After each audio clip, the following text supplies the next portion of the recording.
નમસ્કાર દર્શક મિત્રો, આપ નિહાળી રહ્યા છો સાંઈ ગ્રુપ મીડિયા હાઉસ દ્વારા સંચાલિત નવસારી લાઈવ અને ઝટપટ ન્યૂઝ। ગઈકાલે અયોધ્યામાં રામચંદ્ર ભગવાન બિરાજમાન થયા અને સાથે જ જાણે રાહ જોઈને બેઠા હોય એમ ભારતીય જનતા પાર્ટી દ્વારા આજરોજ ગુજરાત ખાતે 26 જે લોકસભાની સીટો છે, લોકસભાની સીટો માટે જે મધ્યસ્થ કાર્યાલય છે, મધ્યસ્થ કાર્યાલયનો ઓપનિંગનો દોર એક સાથે મૂકી દેવામાં આવ્યો છે। આખા ગુજરાતની અંદર જે 26 સીટ છે ને 26 સીટો પર એક સાથે જ આજે એક જ સમયે ઓપનિંગ કરવાનું એ લોકોએ વિચાર્યું અને એ મુહૂર્ત પણ કરી દેવામાં આવ્યું। આપ જોશો તે પ્રમાણે કે નવસારીની જે લોકસભાની સીટ છે, નવસારીની લોકસભાની સીટ માટે મધ્યસ્થ કાર્યાલય જે ખરું એ મધ્યસ્થ કાર્યાલય ટ્રાન્ઝિટવાળા ડેવલપર્સ જે ખરા અને ટ્રાન્ઝિટવાળા ડેવલપર્સનું જે કોન્વેન્ટ સ્કૂલથી ઇટાળવા તરફના માર્ગ ઉપર જે એમનું મુખ્ય હબ છે, મુખ્ય હબ ખાતે ઓપનિંગ કરવામાં આવ્યું છે અને હવે જે સભા જે ખરી એ સભા પ્રસંગ પાર્ટી પ્લોટ ખાતે રાખવામાં આવી છે। તમે જોશો એ પ્રમાણે કે ભારતીય જનતા પાર્ટીના તમામે તમામ નાનાથી લઈ અને મોટા કદના નેતાઓ આજે સૌ કોઈ એકત્ર થયા છે અને માત્ર આ તો શરૂઆત થઈ છે મધ્યસ્થ ચૂંટણી કાર્યાલયની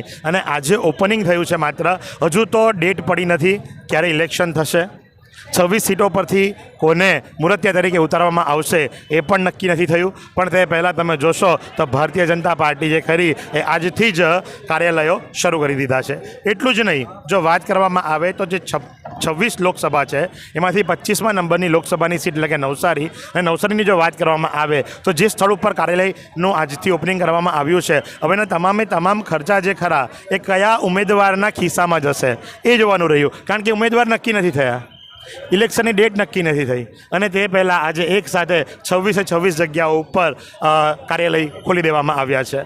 વધુ વિગતો આપતા રહીશું, નિહાળતા રહો નવસારી લાઈવ એક વિરામ બાદ। નવસારીમાં રાહત દરે ઉત્તમ સારવાર મેળવવાનું સ્થળ એટલે Kejal life in multi speciality hospital, જ્યાં સામાન્ય ઓપીડી ઉપરાંત સર્જિકલ, બાળરોગ, સ્ત્રી રોગ, ઓર્થોપેડિક જેવા વિવિધ વિભાગોના નિષ્ણાંત તબીબો, અત્યાધુનિક સુવિધાઓ સાથેનું આઈસીયુ તેમજ મા કાર્ડ અને આયુષ્માન કાર્ડ હેઠળ સારવાર ઉપલબ્ધ છે। તો આ હોસ્પિટલનું સરનામું નોંધી લો, નેશનલ હાઈવે નંબર 48 સ્વામિનારાયણ મંદિર સામે, કબીલપુર, નવસારી। અને વધુ માહિતી માટે સ્ક્રીન પર દેખાતા નંબર પર સંપર્ક કરો। વિરામ બાદ આપનું હાર્દિક સ્વાગત છે અને તમે જે પ્રમાણે જોશો કે હિન્દુ સનાતન સંસ્કૃતિ મુજબ અને સાથે જ જો વાત કરવામાં આવે તો ભારતીય જનતા પાર્ટી જે ખરી એ હંમેશથી જ ભગવાધારી છે। તો જ્યારે ગઈકાલે રામચંદ્ર ભગવાન બિરાજમાન થયા અને ત્યારબાદ 24 કલાક પૂર્ણ નથી થયા અને 26 જે લોકસભાની સીટો છે એનું એક સાથે જ આજે ઉદ્ઘાટન કરવામાં આવ્યું, ત્યારે વિશ્વ પ્રસિદ્ધ કથાકાર આપણી સાથે જોડાય છે। પ્રફુલ્લ દાદા, શું જણાવશો આજના આ પ્રસંગ વિશે આપ? અયોધ્યામાં રામ બિરાજા એટલે આ દેશમાં ત્રેતા યુગની શરૂઆત થઈ ગઈ અને આજે જ્યારે માનનીય સી.આર. પાટીલ સાહેબના નવસારી લોકસભાના મધ્યસ્થ કાર્યાલયનું ઉદ્ઘાટન થાય છે। સી.આર. પાટીલ ગુજરાતનો સિંહ છે, ગુજરાત કા જાણતા રાજા માનનીય સી.આર. પાટીલ છે અને આશીર્વાદ આપીએ કે ગયા વખત કરતાં પણ પ્રચંડ બહુમતીથી આખા ભારતમાં નંબર 1 બહુમતી સી.આર. પાટીલ લાવશે એવા આશીર્વાદ છે અને સાથે ભારતીય જનતા પક્ષ 400 ઉપર સીટ આ વખતે લઈ જાય એવા આશીર્વાદ આપીએ છીએ, કારણ કે 400 સીટ આપણે ભાજપને આપશું તો મારો ભારત હિન્દુ રાષ્ટ્ર બનતા વાર નહીં લાગે। જય માતા કી જય, ભારત માતા કી જય। સાથે જ મિની સારંગપુર ગણાતું એટલે કે આપણું વીરવાડી ધામ અને વીરવાડી ધામના મહંત પણ જ્યારે ઉપસ્થિત છે ત્યારે એમની સાથે વાત કરીશું, કારણ કે કાલે એ ખૂબ જ વ્યસ્ત હશે અને કાલનો કાર્યક્રમ પતાવીને સીધા આજે મધ્યસ્થ ચૂંટણી કાર્યાલયના ઓપનિંગ ખાતે આવ્યા છે અને ઉદ્ઘાટન કરતામાં જેમનું નામ હતું તો ત્યારે બાપુ કેવી આનંદની લાગણી અનુભવો છો? અરે આનંદ તો બહુ જ થયો। સ્વયં રામ કાલે પધાર્યા, આખા જગત રામમય હતું અને ખૂબ જ આનંદની લાગણી અનુભવી અને આજે ભાજપનું આજે કાર્યાલયનું ઉદ્ઘાટન છે, પ્રફુલ્લભાઈ દાદાએ કીધું એ પ્રમાણે 400 સીટથી વિજય થાય એવી હનુમાનજી મહારાજના ચરણોમાં પ્રાર્થના। જય સિયારામ। તમે જોશો એ પ્રમાણે સ્વામિનારાયણના સંતો હતા અને હિન્દુ સનાતન ધર્મના પણ સંતો હતા, વીરવાડીના પણ જે અશોક મહારાજ હતા એ પણ ઉપસ્થિત હતા અને આ પ્રમાણે અહીં રિબિન કાપી ઉદ્ઘાટન કરી દેવામાં આવ્યું અને હવે પછીનો સંપૂર્ણ કાર્યક્રમ જે ખરો એ સંપૂર્ણ કાર્યક્રમ પ્રસંગ પાર્ટી પ્લોટ ખાતે રાખવામાં આવ્યો છે। ત્યાં આપણે લઈ જશો અને ત્યાંના દ્રશ્યો પણ આપણે દર્શાવીશું। તો નિહાળતા રહો નવસારી લાઈવ એક વિરામ બાદ। આ સુંદર સૃષ્ટિને નિહાળવા માટે હજારો લોકો પાસે દ્રષ્ટિ નથી અને એ ત્યારે જ શક્ય બને જ્યારે કોઈ ચક્ષુદાન કરે. તો તમારા સ્વજનો સાથે મળી એક સુનિશ્ચય લઈએ. ચક્ષુદાનને પરિવારની પરંપરા બનાવીએ. Visit Sant Punit Chakshu Bank, Rotary Eye Institute Navsari. Call 7069006329. તો વિરામ બાદ આપનું હાર્દિક સ્વાગત છે. અને જે પ્રમાણે આપણે નિહાળ્યું કે પ્રસંગ પાર્ટી પ્લોટની અંદર ખૂબ મોટી સંખ્યાની અંદર કાર્યકર્તાઓની વચ્ચે વર્ચ્યુઅલી રીતે ભારતીય જનતા પાર્ટીના પ્રદેશ અધ્યક્ષની સાથે જ ગુજરાતના મુખ્યમંત્રી અને રાષ્ટ્રીય અધ્યક્ષ જેપી નડ્ડાજી પણ જોડાયા હતા અને જેને લાઈવ સૌએ નિહાળ્યા. અને સાથે જો વાત કરવામાં આવે તો ત્યાર પછીથી જે ગુજરાત વિધાનસભાના જે દંડક છે એમણે શું જણાવ્યું એ પણ આપણે સાંભળીએ. ગુજરાતમાં લોકસભાના ચૂંટણીની તૈયારી શરૂ થઈ ચૂકેલ છે. ગત 16મી જાન્યુઆરીના રોજ વોલ પેઇન્ટિંગ દ્વારા આખા ગુજરાતમાં એકી સાથે ચૂંટણીની શરૂઆત થઈ છે અને આજે ગાંધીનગર લોકસભા સીટ ઉપરથી ભારતીય જનતા પાર્ટીના રાષ્ટ્રીય અધ્યક્ષ શ્રીમાન નડ્ડાજી, ગુજરાત પ્રદેશ ભારતીય જનતા પાર્ટીના અધ્યક્ષ સી આર પાટીલજી અને ગુજરાત રાજ્યના માનનીય મુખ્યમંત્રી શ્રી ભૂપેન્દ્રભાઈ પટેલજીની અધ્યક્ષતામાં કાર્યાલયનું શુભારંભ થયો છે. તેની સાથે જ ગુજરાતની તમામે 26 સીટ ઉપર કાર્યાલયનું ઉદ્ઘાટન થયેલ છે. આજે 25 નવસારી લોકસભા ક્ષેત્રના કાર્યાલયના ઉદ્ઘાટન પ્રસંગે અમારી સાથે ભારતીય જનતા પાર્ટી મહિલા મોરચાના રાષ્ટ્રીય ઉપાધ્યક્ષા અને દક્ષિણ ગુજરાતના ક્લસ્ટરના પ્રભારી ડૉક્ટર જ્યોતિબેન અને સાથે નવસારીના અમારા પ્રમુખ ભુરાભાઈ અને તેઓની આખી ટીમ, તમામ ચૂંટાયેલા ધારાસભ્યોની સાથે વિશાળ સંખ્યામાં કાર્યકર્તાઓ જોડાયા અને આજથી જ લોકસભાના કાર્યાલયનો શુભારંભ થઈ ગયો. અહીંના કાર્યકરોનો ઉત્સાહ જોતા સી આર પટેલ જે છે એ ઉમેદવાર તરીકે જાહેર થઈ ગયા એવું લાગે છે, શું કહેશો? ભારતીય જનતા પાર્ટીના ગુજરાત પ્રદેશ અધ્યક્ષ શ્રી આર પાટીલજીએ જ્યારથી જવાબદારી સ્વીકારી છે, નિભાવી છે, ત્યારથી સતત તેમનો વિજયનો અશ્વમેધ રથ ચાલી રહ્યો છે. એ જ સમિતિના પ્રણેતા એવા પાટીલ સાહેબે પાર્ટીના તમામ કાર્યકર્તાઓને ટેકનોલોજીથી સુસજ્જ કરીને સતત ચૂંટણીની તૈયારીમાં પણ તૈયાર રહેવા માટે થઈને શિખામણ આપેલી છે. આવતા દિવસોમાં તેઓની જે નેમ છે કે ગુજરાતની તમામ 26 લોકસભાની સીટ 5 લાખથી પણ વધારે વોટથી જીતવાની છે. એ નેમમાં નવસારીના પણ તમામ કાર્યકર્તાઓ જોડાયા. તો સાથે જ જિલ્લા પ્રમુખ ભુરાભાઈ શાહ આપણી સાથે જોડાયા છે, તેમની સાથે વાતો કરીશું. ભુરાભાઈ, હજુ તો તારીખ ડિક્લેર નથી થઈ, હજુ મુહૂર્તિયા ડિક્લેર નથી થયા, પણ તે પહેલાં આખા ભારતની અંદર ગુજરાત ફર્સ્ટ અને ગુજરાત ફર્સ્ટની અંદર બી જો વાત કરવામાં આવે તો એક સાથે 26 સીટોની અંદર એક સાથે એક જ સમયની ઉપર જ્યારે ઉદ્ઘાટન કરવામાં આવ્યું ત્યારે આપ શું જણાવશો? આજે નવસારી લોકસભાનું વિધિવત કાર્યાલયનું ઉદ્ઘાટન કરવામાં આવ્યું.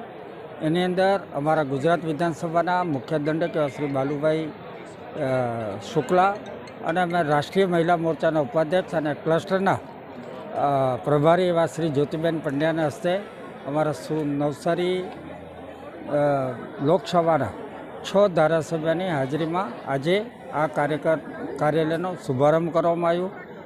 વાત રહી ગુજરાતમાં હજુ ઉમેદવાર નથી રહ્યા, હજુ ચૂંટણીની શરૂઆત નથી, પણ ગુજરાત હંમેશા ફર્સ્ટ રહ્યો છે અને આ ભારતીય જનતા પાર્ટીના અમારા પ્રદેશ અધ્યક્ષ શ્રી સી આર પાટીલ સાહેબે આ લોકસભાની ચૂંટણીનો રણસુંગીઓ ફૂંકી દીધું છે અને કાર્યકર્તાઓને આહ્વાન કર્યું છે કે આ વખતે ગુજરાતની તમામ 26 લોકસભામાં 5 લાખ ઉપરાંતથી મતોથી જીતાડવાના છે.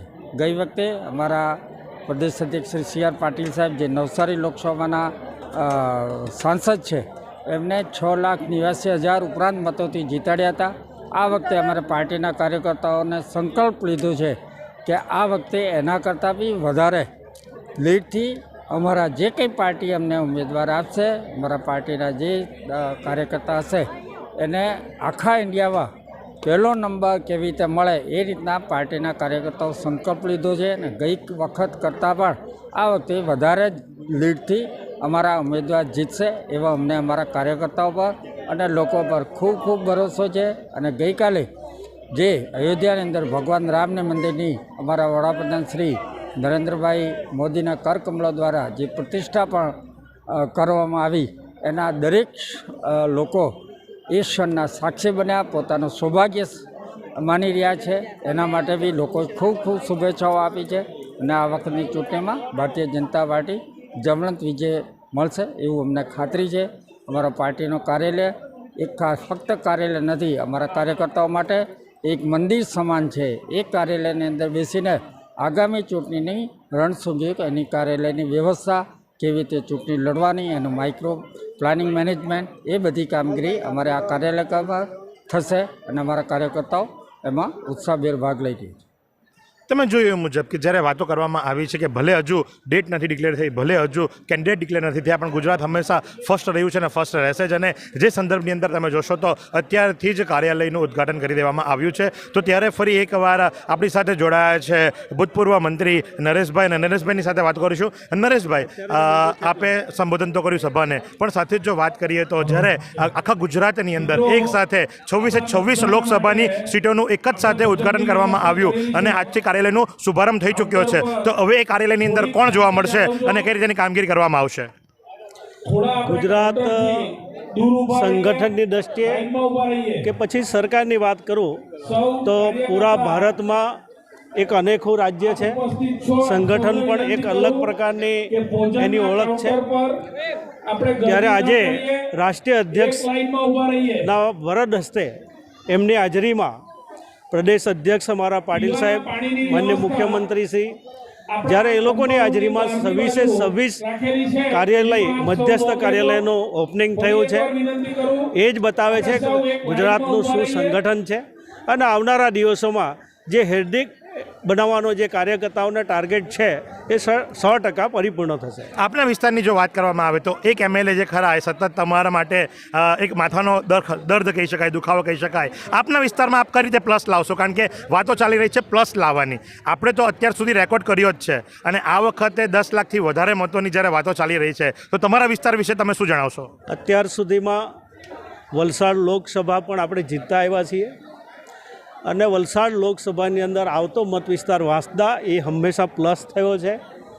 મોદી સાહેબ જ્યારે દેશનું નેતૃત્વ કરી રહ્યા હોય ત્યારે વાંસદાની પ્રજા પણ સમજતી હોય છે અને નરેન્દ્રભાઈ મોદી સાહેબને અને ભારતીય જનતા પાર્ટીને સમર્થન કરતી હોય છે. ખૂબ ખૂબ આભાર આપનો પણ. અને જે પ્રમાણે આપણે જોયું કે નરેશભાઈએ પણ ખૂબ સારી રીતે વાતો કરીને જણાવ્યું કે ભાઈ પ્લસ થશે અને એમાં કોઈ શંકાને સ્થાન નથી. જોવાનું એ રહ્યું કે જ્યારે એક સાથે 26 લોકસભાની સીટો જે ખરી અને એના માટેના મધ્યસ્થ કાર્યાલયનું આજે ઉદ્ઘાટન એક સાથે એક જ સમય એક જ દિવસ પર કરવામાં આવ્યું અને મોટી સંખ્યાની અંદર જ્યારે કાર્યકરો પણ ઉપસ્થિત રહ્યા છે, તો જોવાનું એ રહ્યું કે આવનારા સમયની અંદર રાહુલ ગાંધી જે એમની રેલી લઈને નીકળવાના છે એ નીકળશે ખરી કે કેમ, કે તે પહેલાં જ આચારસંહિતા લગાવી દેવામાં આવશે, એ પણ જોવાનું રહ્યું. તો આ જ પ્રમાણે આવા અવનવા સમાચારો માટે નિહાળતા રહો નવસારી લાઈવના ઝટપટ ન્યૂઝ. કેમેરા પર્સન સાહિલ રાજપૂતની સાથે હું મહેશ ભટ્ટ.